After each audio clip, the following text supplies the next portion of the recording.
Hey there, and welcome to this episode of Psych Attack. I'm Dr. Jasmine B. MacDonald. We are knocking on the door of 2025. I have been doing this podcast for 4 years now, and I thought maybe a nice way to round out the year could be to have a highlights episode of 2024. Over those 4 years of doing the show has reached 84 different countries, which is insane considering that I really just do this to have an excuse to speak to interesting people and to learn stuff myself. So it's cool that other people are learning stuff along with me from the really impressive and passionate folks that I get to have a conversation with on Psych Attack. Of those 84 different countries, the majority of the audience comes from Australia, but close behind are listeners from the US. And in particular, shout out to folks based in Texas and California for consistently being a state that's represented in the downloads for each episode. And after that, we have listeners who tune in regularly from the Philippines and from Singapore. That mix of audiences makes me really happy. This year, I have spoken to 4 researchers / practitioners from Australia. I also had the pleasure of catching up with a researcher from Finland and another who is originally Canadian but is based in the US. We covered all kinds of stuff. We covered investigative interviewing for disclosures of maltreatment. We covered what sex therapy is, kink, and paraphilias. We covered academic mental health. We covered adolescent mental health and the use of phenotypes. We covered human-dog relationships. And we also talked about self-advocacy and professional development and relationships. Big shout out to those of you who came on the show this year and shared your time and your expertise. It's highly appreciated. All right, the rest of the episode is going to be some of my favorite parts from each of these 6 episodes. And if you hear something that you like the sound of and you haven't heard the whole episode, you know where to find it. The first episode of the year was one with Associate Professor Lindsay Malloy. Lindsay does research in the area of developmental psychology and the law, based out of Ontario Tech University. Lindsay shared ways to improve investigative interviewing with people who have experienced maltreatment. The cool thing about this conversation was it brought together a massive body of Lindsay's own research and other researchers in the field, which covered interviewing with children, adolescents, and older adults. So we're really able to discuss what was similar, what was different, some unique considerations when thinking about the context of the person you're speaking to and what stage of their life they're at. We spent a lot of time in this conversation talking about reasons why children might recant disclosures of maltreatment. That's a really fascinating conversation, especially if you're a practitioner that works in an area adjacent to child protection. On the really nerdy research end, there was a study that Lindsay conducted that just had a really cool methodology to look at why children might disclose something and then later say that the thing they disclosed didn't happen. The design is really eloquent and interesting. The highlight from this episode that I want to share, and trust me, across the episodes it was hard to just choose 1 or 2 highlights, but in this excerpt, Lindsay talks about challenges for young police officers who are trying to support older adults to disclose maltreatment, and really highlights that need to think about what are the shared and different contexts and developmental experiences and expectations in the practice of supporting folks who have experienced maltreatment and building that alliance and trust. Here it is. One of the things I thought was really interesting was there's no such thing as like an older adult police officer. Right? Like they tend to retire pretty early. I think, commonly retire maybe some even in their 40s, but in their 50s. So when you have an older adult who is trying to, or an officer who's trying to build rapport with, let's say, an 85-year-old who they suspect maybe being maltreated, the officers talked about that difficulty of trying to build rapport and trying to have like common ground and experiences. And they said they often would approach them like they might approach their parents or other older adults in their lives. But it might be really challenging and difficult for an older adult to disclose something that they feel ashamed or embarrassed about to like a 23-year-old, who that is interviewing them. I mean, like, I'm not saying it has to be age matched or anything like that, but just... Episode 18 is called Sex Therapy, Kink, and Paraphilias. I caught up with Dr. Sarah Ashton to hear about her work in the area of sexual health and intimacy. We talked a lot about kink, we talked a lot about paraphilias, where these come from, as well as how to treat paraphilic disorder and to work with clients experiencing shame. That idea of shame and the difference between shame and guilt is really important across the board in psychology, not just when we're talking about in the context of sex therapy. Sarah is the director and founder of SHIPS, which is Sexual Health and Intimacy Psychological Services, which is a progressive psychology organisation in Melbourne, and they provide sex, intimacy, and mental health treatment and training. The highlight of this episode for me that I want to share today is Sarah talking about why it's important for psychologists and therapists in general to be able to talk about sex with clients. On the whole, what I've discovered when I've been training and working with practitioners is that a lot of the time, the reason why practitioners don't talk about sex or they don't broach these topics is because they live in as part of the broader social system that we all live within, which is one that shames and stigmatizes sex and sexuality. For a lot of people, they might not have grown up talking about sex. And so not only do they not raise this within all the relationships in their life, maybe not even their intimate relationships, they then don't feel like they can raise it within the therapeutic context either. Then it becomes more about perpetuation of that shame and stigma rather than perhaps acting in alignment with your skills and expertise. So I suppose that's why I'm passionate about all practitioners learning how to have these discussions, because even if you don't continue treating someone for a particular sexual issue, people are a system. Everything is interconnected, and all of the sexual issues relate to people's psychology, and they relate to and are influenced by mental health and mental health issues. So we need to understand that as practitioners so we can adequately formulate the presenting issue we're working with. But also we need to make sure that we're not further perpetuating shame and stigma around sexual issues, and that we create the space where people can disclose that so that they're not suffering with something unnecessarily for years of their life, and they're not having their internalized shame reinforced. Episode 19 was all about academic mental health. I spoke with Dr. Marissa Edwards from the School of Business at the University of Queensland. We discussed her journey advocating for better mental health and lessons that she's learned along the way. We talked about what academic mental health advocacy is and why it's important, and we shared our own personal challenges working in academia. This is a topic that I think is really important and that I relate to personally.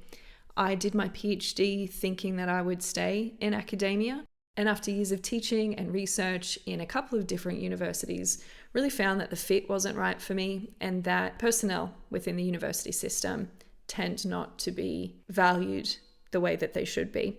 So I have since moved on and found myself a full-time research job outside of the university system. Marissa has stayed within the system and progressed throughout her career and is doing important work to continue this conversation for the benefit of her academic colleagues.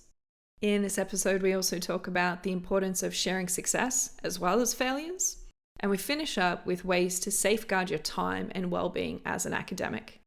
The excerpt I've decided to share with you comes out of a discussion we were having relating to the difference between the individual characteristics of an academic that might make the work challenging for them and the broader systemic issues when it comes to academic mental health, and striking a balance between that and the need for managers to be able to be honest and supportive with the systemic issues that might be impacting their staff.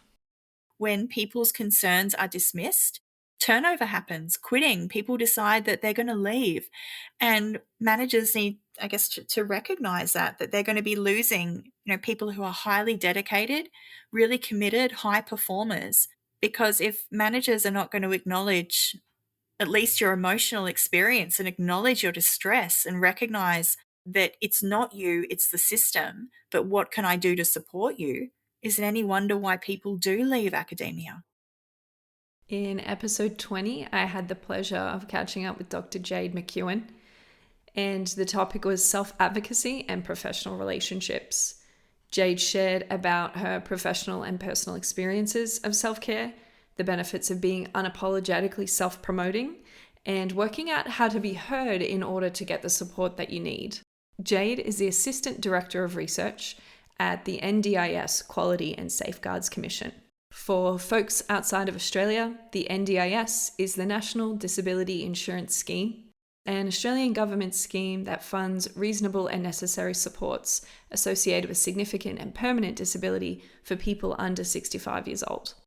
Throughout the episode, we spoke about the importance of not letting a lack of confidence get in your way of asking for the things that you want or that you need.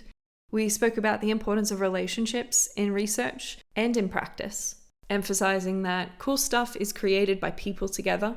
And the excerpt that I want to share with you is Jade talking about being on the other end of that continuum now of having been brave in the past to ask for what she needs, to now being in a position where she can lift up other people.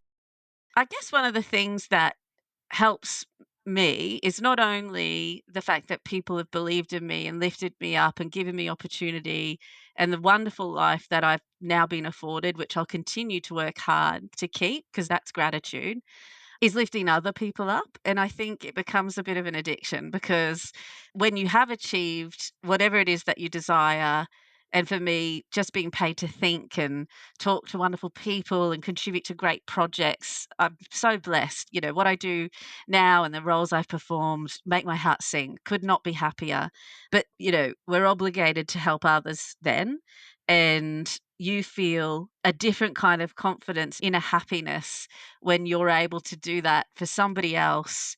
And then you sort of see yourself through their eyes, they're kind of like I would have been with everybody who's hired me, wide-eyed and, oh, wow, thank you. And, they tell you how they see you. And then all of a sudden you think, oh, wow, that's amazing. Could I be that person? Okay, I'll take it. So I think it's those two things, you kind of, with every yes, you grow a bit, but then with every hand that you hold out and help lift others up with, and any capacity afforded to you, no matter how small, you become more confident in your abilities and perceptions. If you know anything about me, you know I love animals, and in particular, dogs. This year, I was fortunate to speak to Dr. Mia-Maria Kujala. Mia-Maria is based in Finland, but does research comparing cultural differences in dog ownership between countries like Finland and Australia. And so, episode 21 was called Factors That Affect Human-Dog Relationships. I spoke to Mia-Maria about dog communication, how dogs understand humans, and the factors that affect the interaction between the two species, such as culture, human personality, and dog behavior. We covered Mia-Maria's journey from philosophy to neuroscience, and eventually to studying both ends of the leash. From a research methods perspective, we talked about how we can measure dog cognition and behavior, including things like the impossible task experiment. As a psychology researcher and a proud fur parent, I really love that experiment. The excerpt that I want to share with you is from a part of the conversation where we were talking about the emotional closeness between the human and doggo and the perceived costs of dog ownership and how those vary amongst different personality types. So in Finland, maybe the shared activities you do with your dog are not necessarily taking the dog for car rides or buying them treats or presents, but more like going for a walk at the woods sort of things. And we have a lot of dog-related hobbies, like, for example, agility or obedience training, dog clubs. They are very popular. So the ways are just different. But for these factors that did fit into the human dog owner population, the emotional closeness and the perceived costs of the ownership. For those, we could find some like predictive personality factors or temperament factors from the owners. So, for example, the dog owners who are very neurotic, they have very high negative affectivity, meaning that they are easily frightened. They tend to worry about things, what might go wrong. They might easily feel things threatening. Mm-hmm. This type of reaction. So often they had the higher perceived costs of the dog ownership. So they felt like the dog is restricting my life. But they also had very high emotional closeness with the dog. So this has been also studied in some other studies. They form strong bonds or tend to form strong bonds with the dog, like strong emotional attachment to the dog. And that is perhaps because the dog can give like this sort of safety and this sort of emotional support that you need. Tap into those kind of attachment systems for soothing and stuff. Yeah, exactly. Yeah. If you are also an animal or dog lover, you might want to go back to episode 13, which is all about the role of animals in mental health practice. The last episode of the year was episode 22. In this episode, I caught up with Dr. Taylor A. Braund from the Black Dog Institute. Taylor does research into digital phenotyping. In particular, we discussed the link between mental health symptoms and things like keystroke metadata from smartphones. We covered a lot of ground in this episode. For me, in terms of research methodology, it was really fascinating to think about such massive sets of data and being able to see those patterns within the metadata from smartphones for adolescents and think about how could this be used to predict mental health disorders and potentially in the future to provide just-in-time support for young people. Taylor hung in there with me while I asked a whole range of really basic questions and trying to understand phenotyping and the technology and analysis aspects behind this work. But the work is also really underpinned by important foundational practical issues. This final excerpt that I want to share with you is Taylor talking about the key takeaway finding from a recent phenotyping study. Basically, what we found is that overall, higher mental health symptoms were very weakly associated with faster typing speed. So more depressed, faster typing speed, but less typing frequency. So they're typing less. This is kind of counterintuitive to what you would expect, considering most people have found previously and would expect that more depression or higher levels of depression would lead to psychomotor impairment, which would lead to slower typing speed.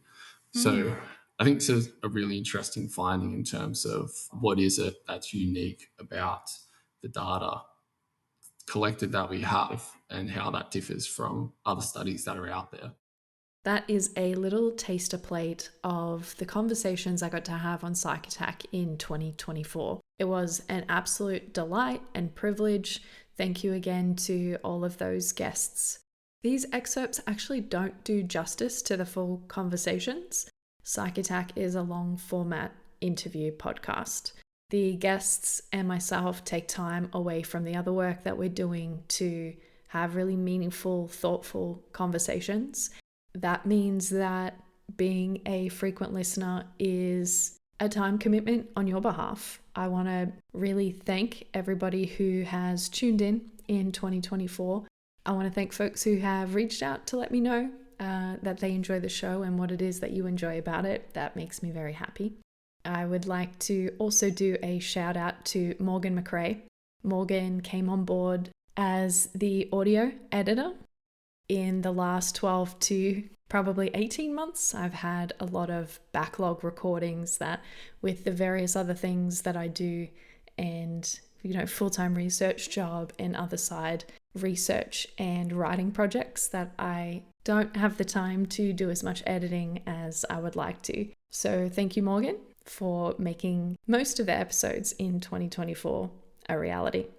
That's all that I have for you today. Sending you all the very best. I hope you have a good holiday season. I'm really looking forward to seeing you again in 2025, and I'm a planner, so trust that I already have lots of ideas and early conversations underway with people about awesome episodes for 2025. Thanks.